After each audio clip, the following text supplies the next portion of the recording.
അസാധാരണവും ശക്തവുമായ സൗരക്കൊടുങ്കാറ്റ് ഭൂമിയെ ബാധിച്ചതായി ഗവേഷകർ. 2 ദശാബ്ദത്തിനിടയിലെ ഏറ്റവും ശക്തമായ സൗരക്കൊടുങ്കാറ്റാണ് വെള്ളിയാഴ്ച ഭൂമിയിലെത്തിയതെന്നാണ് റിപ്പോർട്ടുകൾ പറയുന്നത്. അമേരിക്കയിലെ നാഷണൽ ഓഷ്യാനിക് ആൻഡ് അറ്റ്മോസ്ഫിയറിക് അഡ്മിനിസ്ട്രേഷനാണ് ഇത് സംബന്ധിച്ച് മുന്നറിയിപ്പ് നൽകിയിരിക്കുന്നത്. ടാസ്മാനിയ മുതൽ ബ്രിട്ടൻ വരെയുള്ള ആകാശത്ത് സൗരജ്വാല പ്രത്യക്ഷപ്പെടുകയും ചെയ്തു.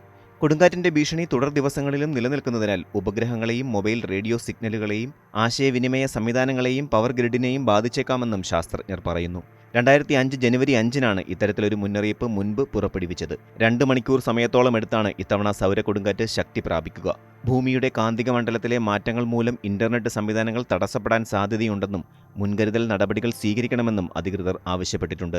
കഴിഞ്ഞ 19 വർഷത്തിനിടെയുണ്ടാകുന്ന അതിശക്തമായ ആദ്യ സൗരക്കൊടുങ്കാറ്റ് മുന്നറിയിപ്പാണ് ഇതെന്ന് അമേരിക്കയിലെ national oceanic and atmospheric administration പറഞ്ഞു. വളരെ വലിയ അളവിൽ സൗരജ്വാല സൂര്യനിൽ നിന്നും പുറപ്പെട്ടിരുന്നതായി ബുധനാഴ്ച വാർത്തകളുണ്ടായിരുന്നു. നാസയടക്കം സ്ഥിതി നിരീക്ഷിക്കുന്നുണ്ട്. 2005-ൽ സൗരക്കൊടുങ്കാറ്റിന്റെ മുന്നറിയിപ്പ് നൽകി വെറും 15 മിനിറ്റിനകം അവ ഭൂമിയിലെത്തിയിരുന്നു.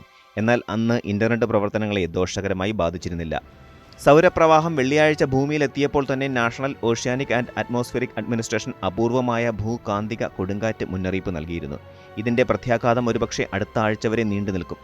സൗരക്കൊടുങ്കാറ്റ് മൂലം ജീവജാലങ്ങൾക്ക് അപായം സംഭവിക്കാമെന്നും മുന്നറിയിപ്പുണ്ട്. സൂര്യന്റെ അന്തരീക്ഷത്തിൽ നടക്കുന്ന സൗരക്കൊടുങ്കാറ്റ് വെള്ളിയാഴ്ച വൈകി ആരംഭിച്ച് ഞായറാഴ്ച വരെ നിലനിൽക്കുമെന്നാണ് റിപ്പോർട്ടുകളുണ്ടായിരുന്നത്.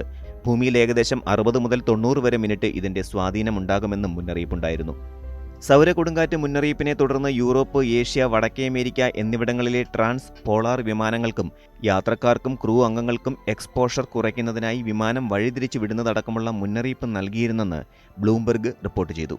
സൂര്യനിലെ പ്രഭാമണ്ഡലത്തിൽ പ്രകാശ തീവ്രത കുറഞ്ഞതായി കാണുന്ന പ്രദേശങ്ങളിൽ നിന്ന് വാതകങ്ങൾ പുറന്തള്ളുന്ന പ്രതിഭാസമാണ് സൗരോർജ്ജക്കാറ്റ്.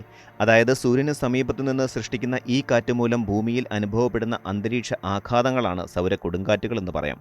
സൂര്യന്റെ കാന്തിക ശക്തി കൊണ്ട് ഈ വാതകങ്ങൾ ഭൂമിയിലേക്ക് എത്തുകയാണ് ചെയ്യുന്നത്. സൗരക്കൊടുങ്കാറ്റ് ഭൂമിയിലേക്ക് അടുക്കുമ്പോൾ ഭൂമിയുടെ ബാഹ്യ അന്തരീക്ഷം ചൂടാകുകയും ഭൂമിയുടെ കാന്തിക മണ്ഡലത്തെ തടസ്സപ്പെടുത്തുകയും ചെയ്യും. തൽഫലമായി ഭ്രമണപഥത്തിൽ സഞ്ചരിക്കുന്ന ഉപഗ്രഹങ്ങളെ ബാധിക്കുമെന്നാണ് ശാസ്ത്രജ്ഞർ പറയുന്നത്. ഇതുവഴി GPS navigation, mobile phone signal, satellite TV എന്നിവയിൽ പ്രശ്നങ്ങൾ സൃഷ്ടിക്കും. അതിനാൽ തന്നെ ഭ്രമണപഥത്തിലെ പവർ പ്ലാന്റുകളുടെയും ബഹിരാകാശ വാഹനങ്ങളുടെയും ഓപ്പറേറ്റർമാർ മുൻകരുതൽ എടുക്കണമെന്ന് ഫെഡറൽ എമർജൻസി മാനേജ്മെന്റ് ഏജൻസിക്ക് national oceanic and atmospheric administration മുന്നറിയിപ്പ് നൽകിയിട്ടുണ്ട്. അതേസമയം സൗരക്കൊടുങ്കാറ്റിനെ തുടർന്ന് വടക്കൻ യൂറോപ്പിലെയും ഓസ്ട്രേലിയയിലെയും ജനങ്ങൾക്ക് രാത്രിയിൽ മനോഹരമായ അറോറ പ്രതിഭാസം കാണാൻ സാധിച്ചു.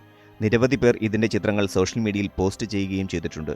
2003 ഒക്ടോബറിൽ വീശിയടിച്ച ഹാലോവിൻ കൊടുങ്കാറ്റിന് ശേഷമുണ്ടായ ഏറ്റവും ശക്തമായ സൗരോർജ്ജ കൊടുങ്കാറ്റാണ് വെള്ളിയാഴ്ച വീശിയത്. 2003-ലുണ്ടായ തീവ്ര ഭൂകാന്തിക കൊടുങ്കാറ്റ് സ്വീഡനിലെ വൈദ്യുതി ബന്ധം തകർക്കുകയും ദക്ഷിണാഫ്രിക്കയിലെ പവർ ട്രാൻസ്ഫോമറുകൾക്ക് കേടുപാടുകൾ വരുത്തുകയും ചെയ്തിരുന്നു. അതിനു മുൻപ് 1859-ലാണ് വലിയ ഒരു കൊടുങ്കാറ്റുണ്ടായത്. കാരിങ്ടൺ ഇവന്റ് എന്നറിയപ്പെടുന്ന ഇത് ഏകദേശം ഒരാഴ്ചയോളം നീണ്ടുനിന്നു. ഇത് ഹവായിലേക്കും മധ്യ അമേരിക്കയിലേക്കും വ്യാപിക്കുകയും ലക്ഷക്കണക്കിന് മൈൽ ടെലിഗ്രാഫ് ലൈനുകളെ ബാധിക്കുകയും ചെയ്തു. അതേസമയം അന്താരാഷ്ട്ര ബഹിരാകാശ നിലയത്തിലെ 7 ബഹിരാകാശ സഞ്ചാരികൾക്ക് കൊടുങ്കാറ്റ് ഗുരുതരമായ ഭീഷണി ഉയർത്തില്ലെന്ന് നാസ അറിയിച്ചു. റേഡിയേഷൻ ലെവലുകൾ വർദ്ധിച്ചതാണ് ആശങ്ക. എന്നാൽ ആവശ്യമെങ്കിൽ സ്റ്റാൻഡിന്റെ മെച്ചപ്പെട്ട കവചമുള്ള ഭാഗത്തേക്ക് ക്രൂവിന് മാറാൻ കഴിയുമെന്ന് ബഹിരാകാശ കാലാവസ്ഥാ പ്രവചന കേന്ദ്രത്തിലെ ശാസ്ത്രജ്ഞനായ റോബ് സ്റ്റീൻബെർഗ് പറഞ്ഞു.